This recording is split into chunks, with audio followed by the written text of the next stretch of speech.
ఇవ్వాలి. మహిళలకు సమాన పనికి సమాన వేతనం ఇవ్వాలి.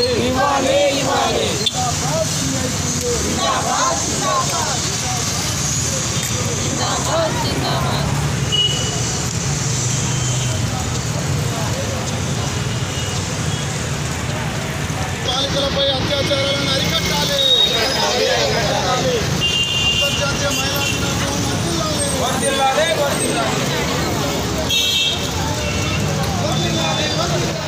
సామ్రాజ్యవాదులు తమ లాభాలను పెంచుకోవడం కోసం మహిళలతోని అధిక పని గంటలు చేసుకునేటువంటి పరిస్థితి ఉండేది.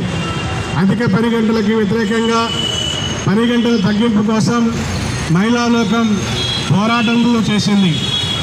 మహిళలకి వేతనాల్లో వివక్షత ఉండేది. పురుషులకు ఒక వేతనం, స్త్రీలకు ఒక వేతనం ఇచ్చేటువంటి పరిస్థితి ఉండేది. మహిళలకి ఓటు హక్కు కూడా ఉండేది కాదు. మహిళలకి సమానత్వం ఉండాలి.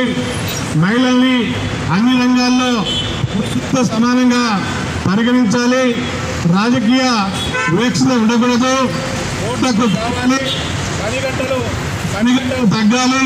సమాన పనికి సమాన వేతనం ఇవ్వాలి అనేటువంటి పోరాటం ప్రపంచవ్యాప్తంగా కమ్యూనిస్టుల నాయకత్వంలో కొనసాగింది. కమ్యూనిస్టులు ఆనాడు ఉన్నటువంటి సోషలిస్టు దేశాల యొక్క మరి ఆ దేశంలో ఉన్నటువంటి హక్కులని, ఆ మహిళలకు ఉన్నటువంటి సౌకర్యాలని సోషలిస్టు ప్రభుత్వాలు కల్పిస్తున్నటువంటి అవకాశాలని ప్రపంచంలో పెట్టుబడిదారీ దేశాలు కూడా కల్పించాలని చెప్పి పెద్ద ఎత్తున ప్రపంచవ్యాప్తంగా చేసినటువంటి పోరాట ఫలితంగా సోషలిస్ట్ దేశం కల్పించినటువంటి సౌకర్యాలతో స్ఫూర్తి పొంది మహిళలు ఉద్యమించారు. ఆ ఉద్యమం నుంచి మహిళలు హక్కులు సాధించుకోవడం జరిగింది. అయితే ఏ అంతర్జాతీయ మహిళా దినోత్సవ స్ఫూర్తితోనైతే సాధించుకున్నటువంటి హక్కులు ఉన్నాయో ఆ హక్కుల మీద ఈరోజు దాడి జరుగుతూ ఉంది. మహిళలు వేధింపులకు గురవుతూ ఉన్నారు. మహిళలకు ఈరోజు పని ప్రదేశాల్లో సరైనటువంటి రక్షణ లేదు. అక్కడ అంతర్గత ఫిర్యాదులు కమిటీ లేదు. అక్కడ వేతనాల్లో ఈరోజు మరి హెచ్చుతగ్గులు ఉన్నటువంటి పరిస్థితి ఉంది. మహిళల కోసం వచ్చినటువంటి చట్టాలన్నిటి కూడా నరేంద్ర మోడీ ప్రభుత్వం రద్దు చేసింది.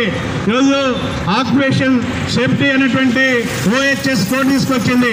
OHS కోడ్లో అసలు ప్రమాదకరమైనటువంటి మరి పనుల్లో, రాత్రిపూట పనుల్లో, గనుల్లో మహిళలతో పని చేయించొద్దు అనేటువంటి పాత చట్టాలు తీసేసి ప్రమాదకరమైనటువంటి పనుల్లో సైతం, రాత్రి వేళల్లో సైతం, అదేవిధంగా గనుల్లో సైతం మహిళలతో పని చేయించుకోవచ్చు అని చెప్పి లేబర్ కోడ్లో మార్పులు తీసుకొచ్చినట్టు పరిస్థితి ఉంది. ఉద్యోగాలు పర్మనెంట్ కావాలి, పనికి గ్యారంటీ ఉండాలి, తగిన వేతనం ఇవ్వాలి. ఆ పద్ధతుల్లో కేంద్ర రాష్ట్ర ప్రభుత్వాలు చేస్తే మహిళల మీద చిత్తశుద్ధి ఉన్నట్టు, లేదనుకుంటే మీ నాటకాలని చెప్పి సమాజం అర్థం చేసుకుంటుంది. రాలేదు, ఎవరో మనకు వేసిన భిక్ష కాదు.